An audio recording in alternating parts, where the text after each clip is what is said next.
probably still recording right now and making me look dumb, which is fine. I do not mind looking dumb, as you will see. You will all soon learn I do not mind looking dumb.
So strange.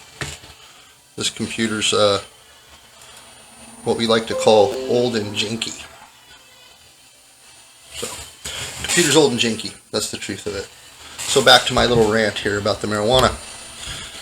What needs to happen is full decriminalization, because the way it is right now is the state is acting as a cartel, an unlawful criminal drug cartel, which is something I will fix. They are pretending as if they are regulating the quality control of it and making sure it's healthy for people. However, this is not the case, I can assure you.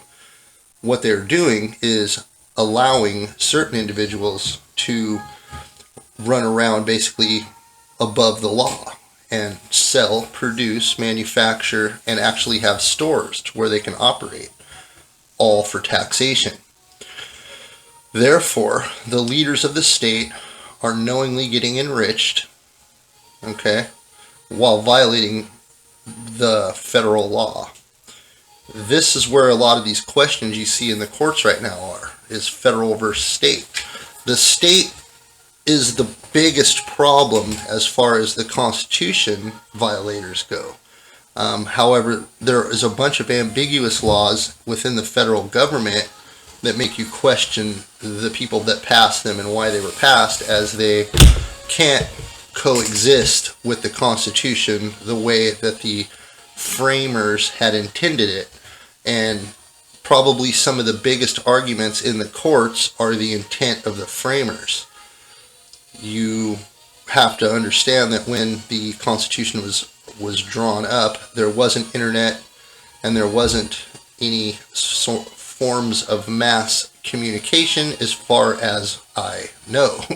Maybe there was, and we just do not have properly recorded history of it. I don't know. That's all speculation. What I do know is that they do have a point, the adversaries, that when the framers drafted the Constitution, there weren't as many technologies to take into consideration.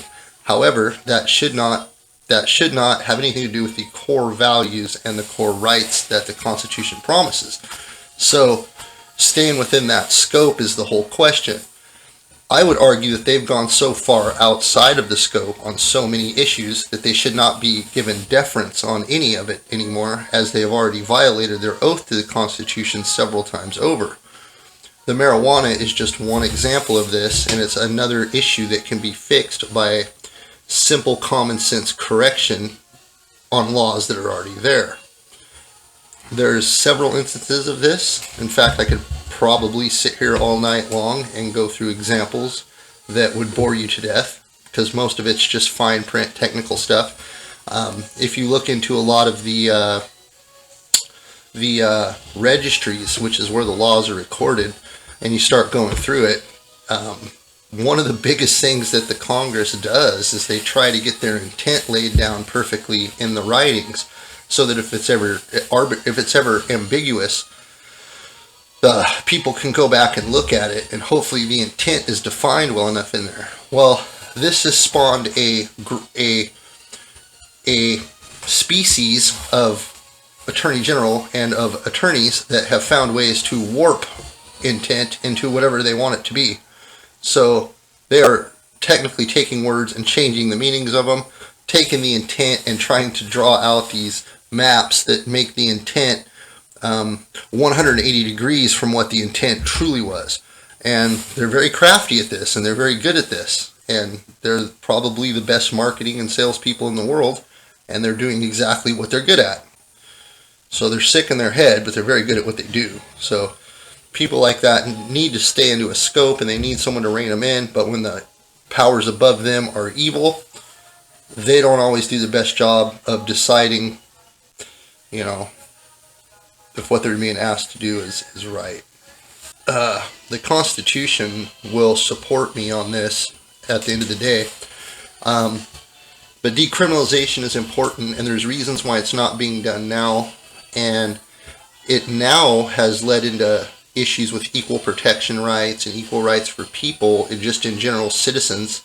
And technically they're extorting everyone with their strong arm of the state, threatening to, well, it's interesting because they always like to play both sides against the middle, right? So they try to act like they are doing something by regulating marijuana, but they're truly not doing anything except taxation. Okay, so they're taxing people, and then they're deciding who